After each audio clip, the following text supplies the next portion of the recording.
So I tend to think around the same lines on you on the 60-70% of fleet owned. That's kind of where I landed towards the end. Um, why not 100%? Well, when does it make sense to rent, in your opinion?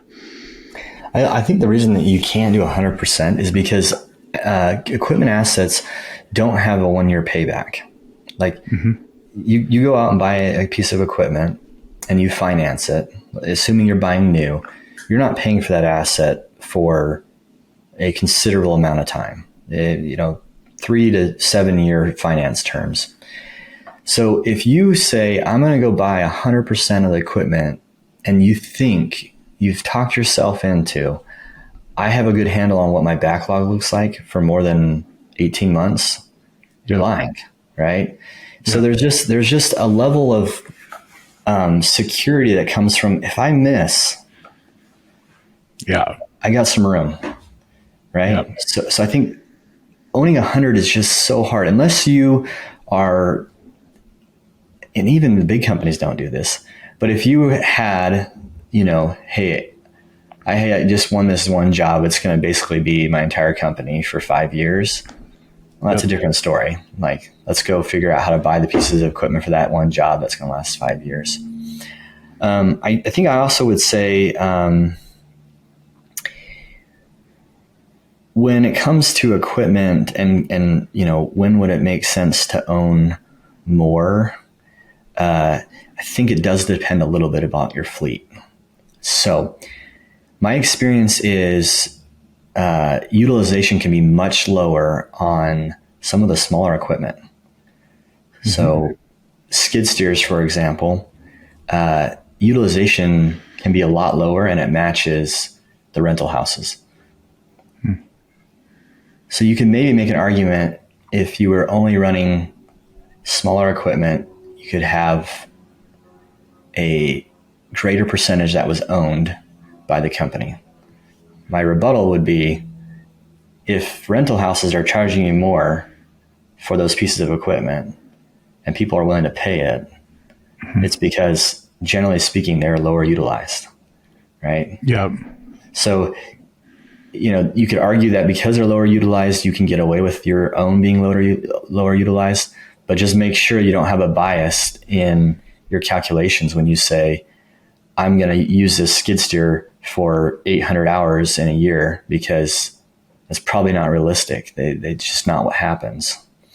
I often look to rental houses to inform decisions.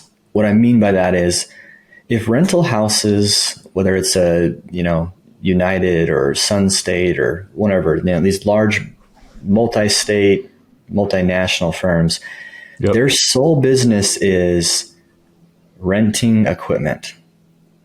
So that they have to make money on that. Yep. And they have a lot of experience in a lot of markets. They kind of help you pick up on some trends, I feel like. So, for example, we used to buy equipment old, and we would say, hey, I can buy this piece of equipment. It's way cheaper, and I'll go use it for, a few years, and I'll rebuild it. It'll be great. Right. And it worked when we were small, but then all of a sudden we needed more and more mechanics, which meant we had to manage more and more mechanics, and the mechanics had to be in more remote locations, and parts had to be run to jobs. And all of a sudden we realized we're spending more to own old equipment than new. And new equipment is more enjoyable to operate. It's got better utilization. And then we looked at the rental houses and said, how is it that rental houses don't have old fleets if they want to make money?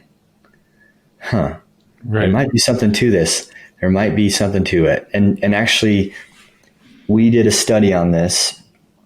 I proposed this to the executive team after acquisition, and we looked at our own cost at this company, and we saw for us, 5 to 6 years on many pieces of equipment was where our lowest cost of ownership was.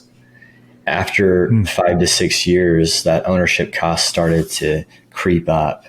Now, that varied completely depending on if if you're talking about an asphalt plant or Sure. a mini skid steer. But that was kind of a trend we saw.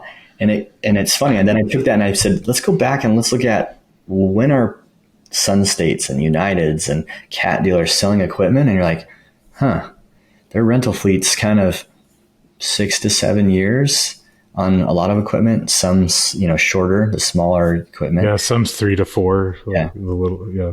Yep. But I'm like, that starts to align and make sense. So for us, we let those whose strict business was managing equipment help influence our thought process.